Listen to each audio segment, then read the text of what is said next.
बैठ के बोलने में उतना जज्बा नहीं है। तो खड़गे जी इस मामले में इस मामले में मैंने आपकी मदद की है।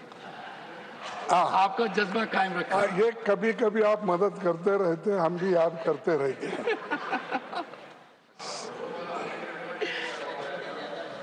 सर, राष्ट्रपति जी के अभिभाषण पर धन्यवाद प्रस्ताव पर चर्चा का मौका देने के लिए आपकी उदारता के लिए मैं आपका आभारी हूँ। क्यों हंस रहे? ये ऐसा ही करके मेरे को गुमराह करते लोग।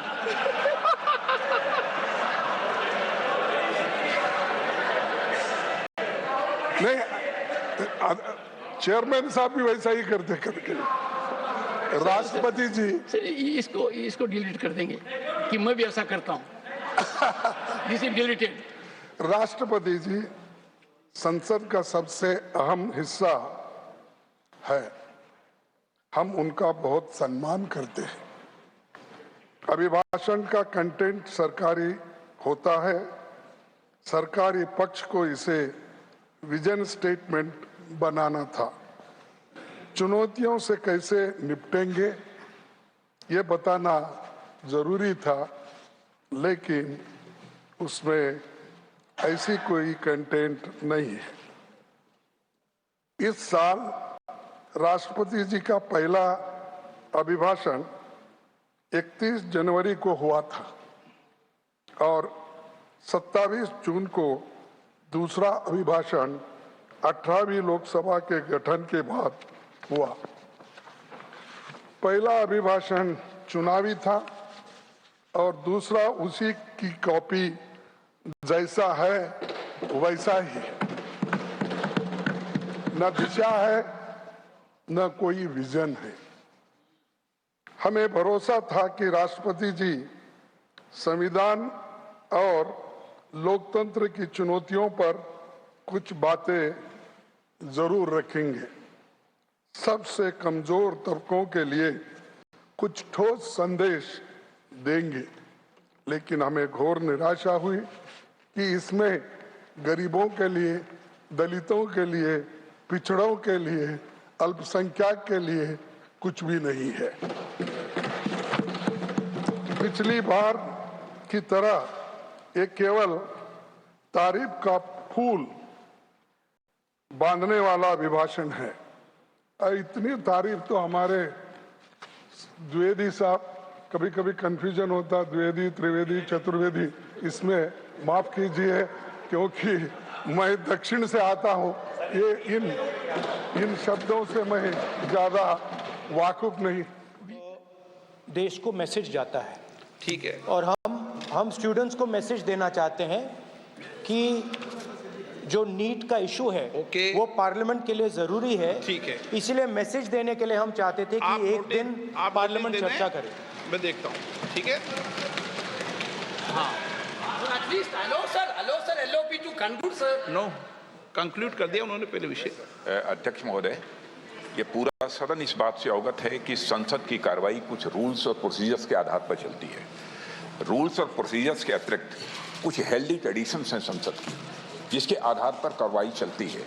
और मानता हूं कि ये हेल्दी ट्रेडिशंस हमारे संसद की एक सबसे बड़ी ताकत है।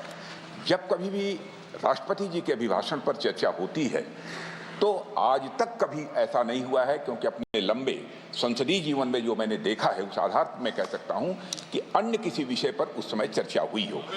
इसलिए मैं अपने सभी सम्मानित विपक्ष के सदस्यों से भी आग्रह करना चाहता हूं, आप जिस विषय पर चर्चा करना चाहते हो आप चर्चा करें, लेकिन एक बार राष्ट्रपति से संबंधित जो धन्यवाद प्रस्ताव है उसको संसद में पारित करने के बाद ही करें। यह मेरा सभी से विनम्र अनुरोध है।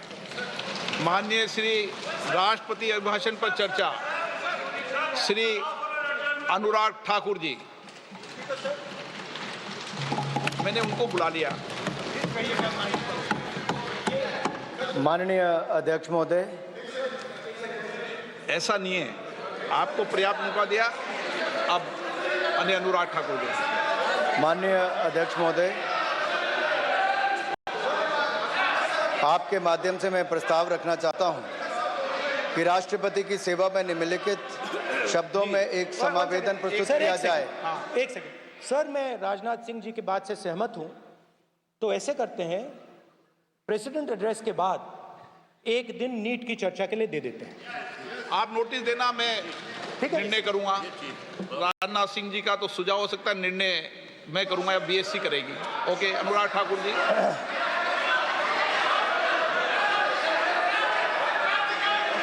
माननीय अध्यक्ष महोदय, आप नोटिस दे दो। मैं प्रस्ताव करता हूं कि राष्ट्रपति की सेवा में निम्नलिखित शब्दों में एक समावेदन प्रस्तुत किया जाए कि इस सत्र में संवेद लोकसभा के सदस्य राष्ट्रपति के उस अभिभाषण के लिए जो उन्होंने 27 जून 2024 को एक साथ संवेद संसद की दोनों सभाओं के समक्ष देने की कृपा की है, उनके अत्यंत आभारी हैं।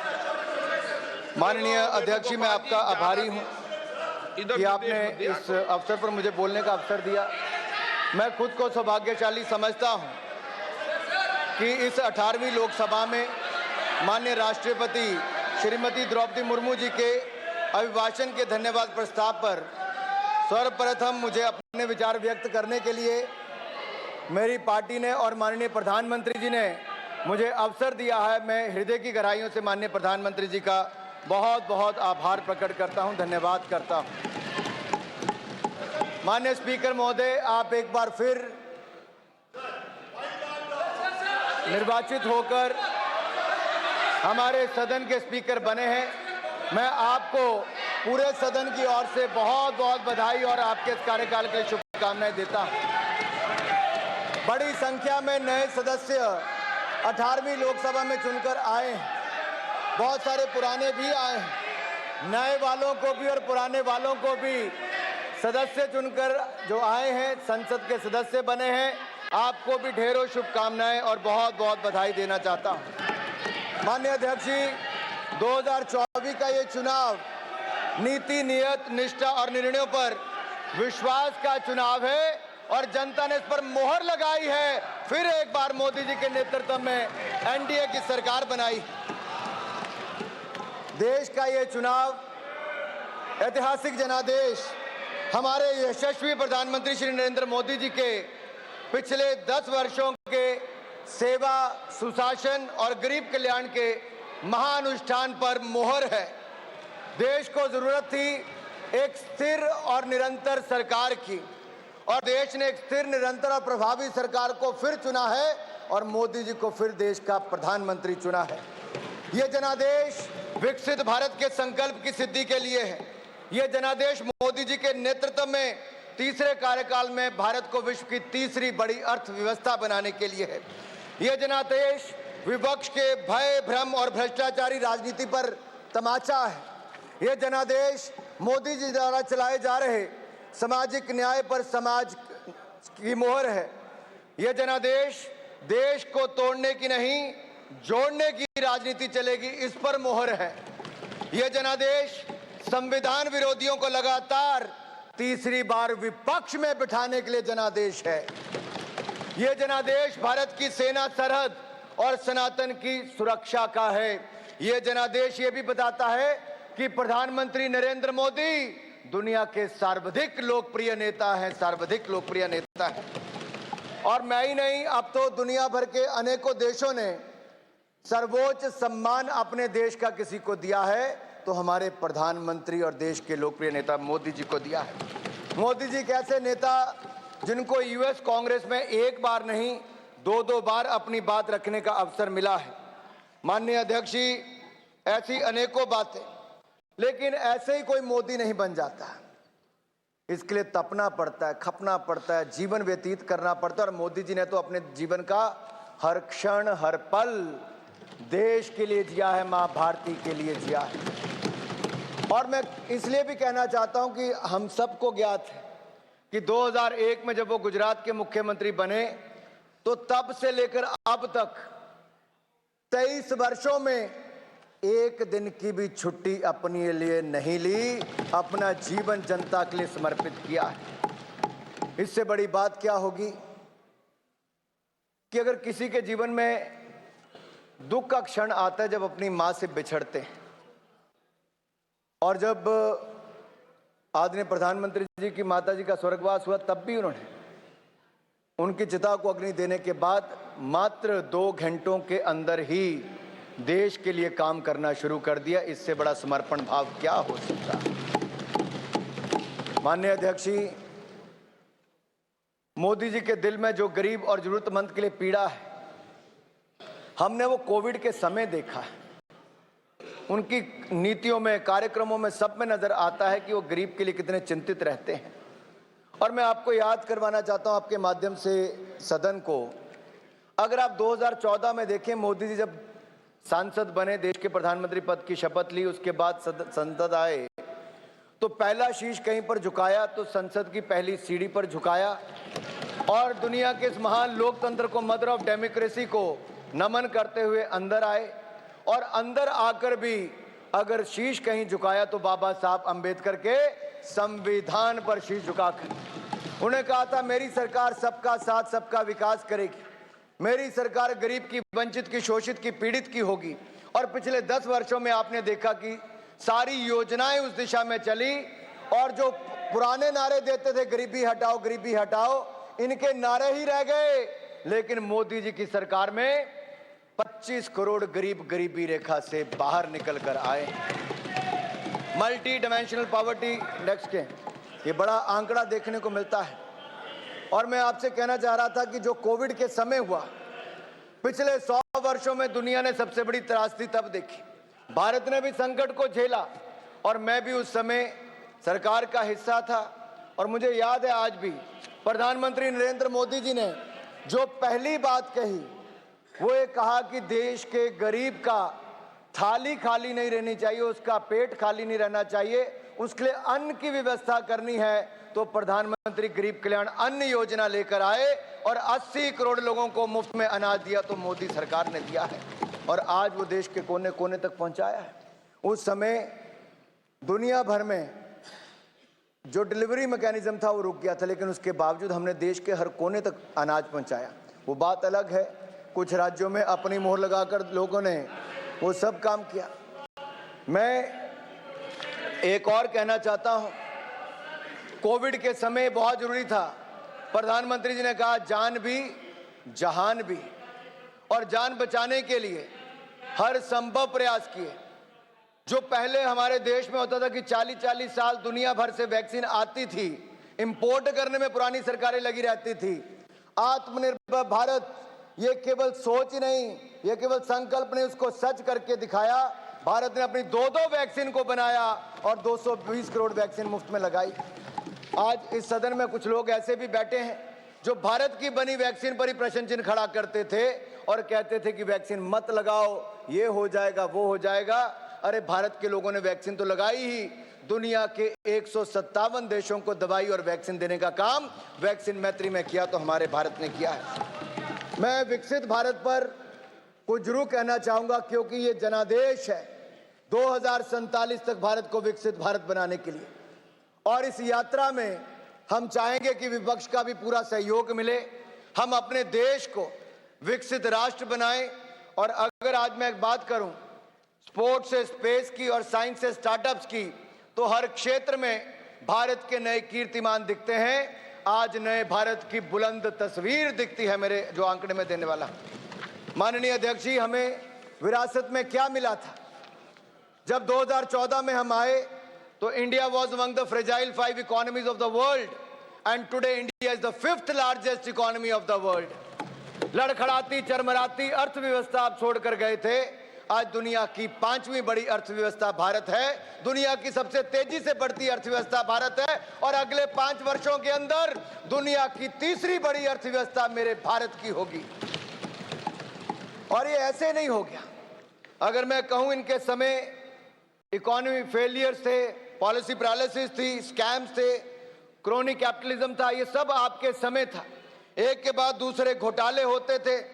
लेकिन आज अगर मैं आंकड़े देखकर बताऊं, पिछले 10 वर्ष मोदी सरकार के कोई भ्रष्टाचार का 1 रुपए का आरोप भी नहीं लगा पाया। ईमानदार सरकार दी है तो नरेंद्र मोदी जी ने दी है। जीडीपी ग्रोथ रेट 4.6% थी, अगर मैं Q3 की बात करूं पिछले साल की तो 8.4% है। आज दुनिया में सबसे तेजी से बढ़ने वाला देश भारत है। CAGR इन्फ्लेशन की बात करूं तो आपके समय 8.7% था, आज वो कम होकर 4.8% रह गया। FDI $36 बिलियन थी इनके समय, हमारे समय $72 बिलियन, दुगनी है। एक्सपोर्ट इनके समय $466 बिलियन था, आज $770 बिलियन है। फॉरेक्स रिजर्व जो हम कहते हैं कि हमारे यहां पर फॉरेक्स रिजर्व्स कितने हैं? विदेशी मुद्रा भंडार माननीय अध्यक्ष जी 303 बिलियन डॉलर से बढ़कर आज $650 बिलियन हो गया। 10 साल में हमने देश के खजाने को दुगना भरने का काम किया है। करंट अकाउंट डेफिसिट जो 5.1% था वो कम होकर 2% रह गया है। यही नहीं, अगर हम देखेंगे तो गरीब और जरूरतमंद इसके जीवन में क्या बदलाव आया। हमारी पार्टी का विचार ही अंत्योदय पर है। पंक्ति के अंत में खड़े व्यक्ति के जीवन में सुधार कैसे लाया जाए, ये पंडित दीनदयाल उपाध्याय जी की सोच को आगे बढ़ाकर जमीन पर लागू करने का काम नरेंद्र मोदी जी की सरकार ने किया। जहां देश में गरीब जरूरतमंद के पास शौचालय नहीं था, पक्का मकान नहीं था, बिजली का कनेक्शन नहीं था, स्वास्थ्य की सुविधाएं नहीं थी। Why Anurag Thakur is addressing the parliament, my colleague Niyamika. पिछले 10 सालों में 4 करोड़ पक्के मकान बनाकर गरीब और जरूरतमंद को दिए तो नरेंद्र मोदी जी और मैं एक बात और कहना चाहता हूं, 12 करोड़ शौचालय बनाकर दिए। पहले मात्र 3 करोड़ घरों को नल से जल आता था, हमने 11 करोड़ और नए घरों को नल से जल देने का काम किया, जल जीवन मिशन में किया है। हमने लगभग हर घर तक बिजली पहुंचा दी, हर गांव तक तो बिजली पहुंचाई दी, हजारों गांव को विद्युतीकरण करने का काम किया है। और यही नहीं, आज देखा जाए तो जल जीवन मिशन के अलावा स्वच्छता अभियान के अंतर्गत जहां वॉश हम कहते हैं, वाटर सैनिटेशन और हाइजीन, इस क्षेत्र में बहुत काम किया है जो सस्टेनेबल डेवलपमेंट गोल के साथ जुड़ा है। लेकिन स्वास्थ्य के क्षेत्र में गरीब को लगता था कि वो अपना इलाज कहां करवाए, उसके पास पर्याप्त धन नहीं होता था। आयुष्मान भारत योजना नरेंद्र मोदी जी की सरकार लेकर आई और 60 करोड़ लोगों को 5 लाख का इलाज बिल्कुल मुफ्त में देने का कार्य किया तो मोदी सरकार ने किया।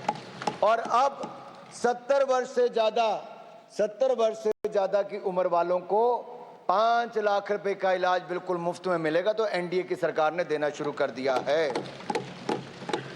माननीय अध्यक्ष जी, एक नहीं अनेकों ऐसे उदाहरण हैं जिससे गरीब के जीवन में बहुत बड़ा बदलाव आया। और जब मैं कहता हूं कि 25 करोड़ लोग गरीबी रेखा से बाहर आए तो ये उन लोगों के लिए संदेश है जिन्होंने 60 साल राज किया, गरीब को और गरीब किया, लेकिन हमने 10 सालों में वो करके दिखाया, क्योंकि गरीब मां के बेटे को आज देश के प्रधान सेवक के रूप में काम करने का अवसर मिला तो उन्होंने उनको गरीबी रेखा से बाहर निकालने का काम किया। जब गरीब गरीबी रेखा से बाहर निकलता है तो उसकी क्रय शक्ति और बढ़ती, खरीदने की शक्ति बढ़ती है, उससे डिमांड और जनरेट होती है, उससे प्रोडक्शन को और बल मिलता है और कारखानों में रोजगार स्वरोजगार के अवसर मिलते हैं, हमारी अर्थव्यवस्था को और बल मिलता है। यही नहीं, हमारे देश में ईज ऑफ डूइंग बिजनेस और ईज ऑफ लिविंग के क्षेत्र में कैसे बदलाव हुआ। जन विश्वास एक्ट की मैं बात करूं तो हमने 183 प्रोविजंस को डीक्रिमिनलाइज किया है, 42 सेंट्रल एक्ट्स में इनको बदलाव करके व्यापारी को, आम जनमानस को काम करने में वो जो डर होता था जेल जाने का, उसको खत्म किया है।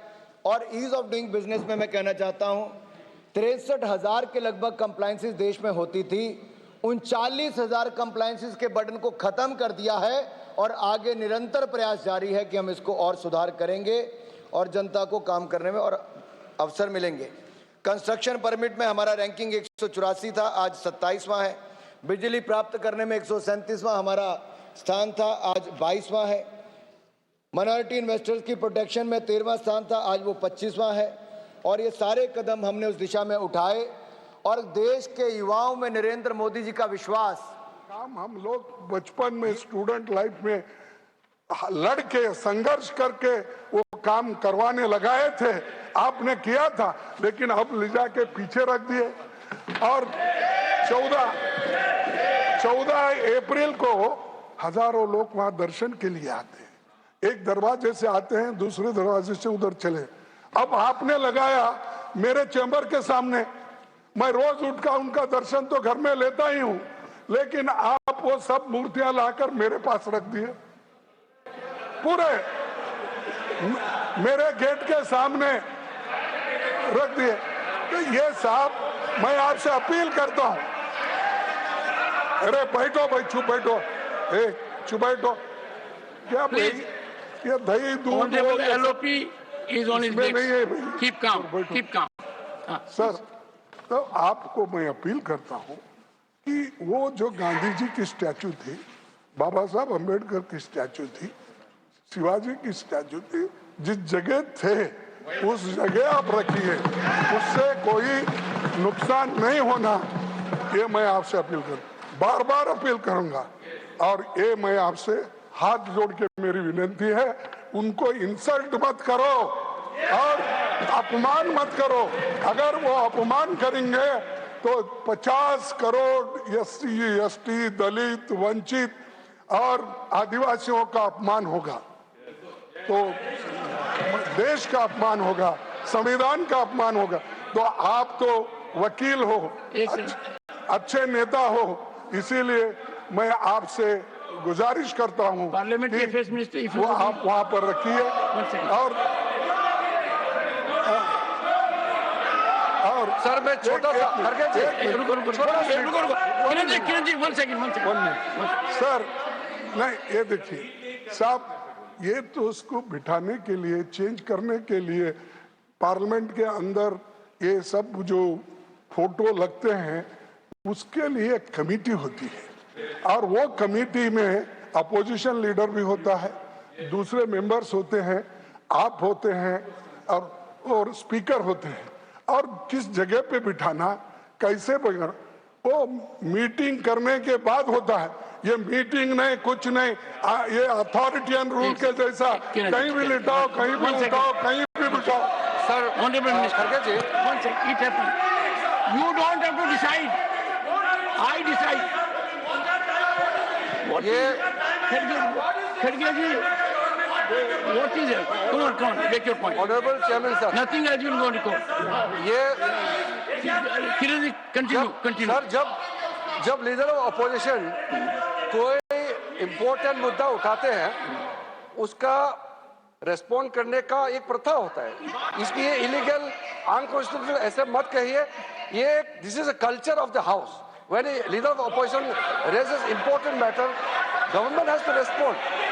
इसलिए उसमें कोई विवाद नहीं करना चाहिए। सर, लीडर ऑफ ऑपोजिशन ने, आप सुनेंगे तो तब पता चलेगा ना, आप सुनेंगे। Mister Tiwari, you are forcing me to name you people. I have given him permission, and let me tell you, one second, please take your seat. Sir, Kiran ji, take your seat. Honorable members, when there is a debate in the House, the debate has to be lively.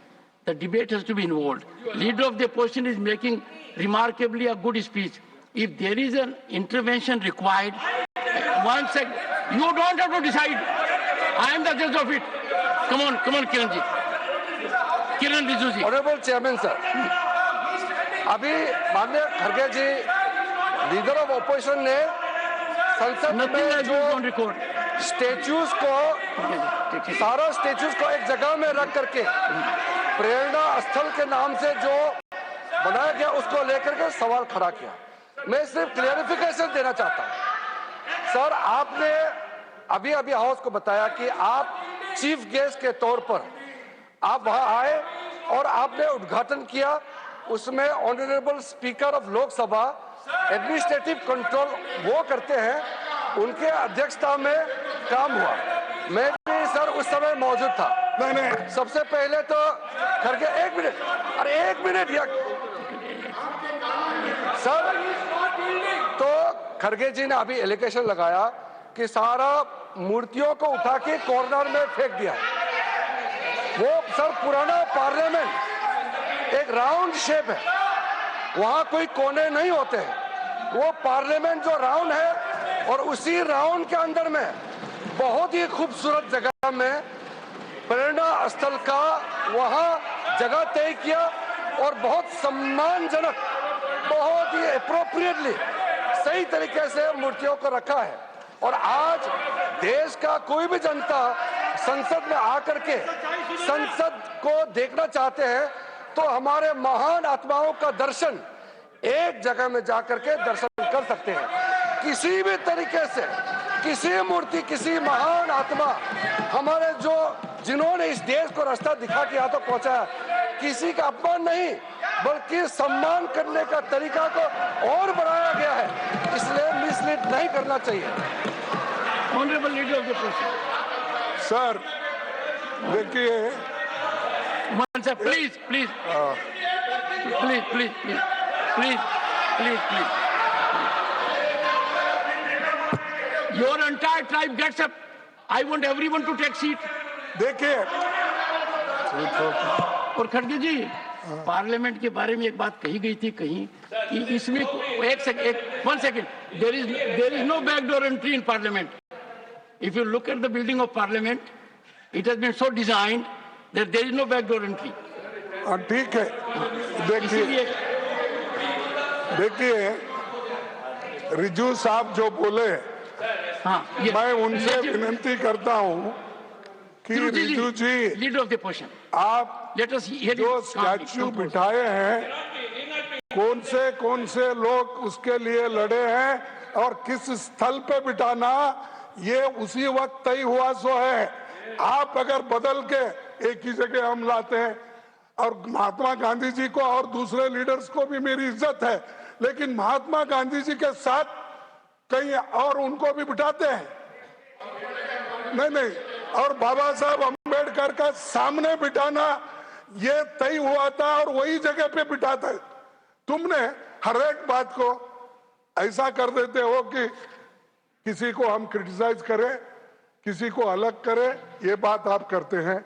इसीलिए मैं आपसे ये कहता हूं कि उनको एक committee के बारे में मालूम नहीं है, आप पढ़ के देखकर कौन से मेंबर्स हैं उनका सब सलाह लेके उसके बाद उसी जगह पे आप उनको बिठाइए।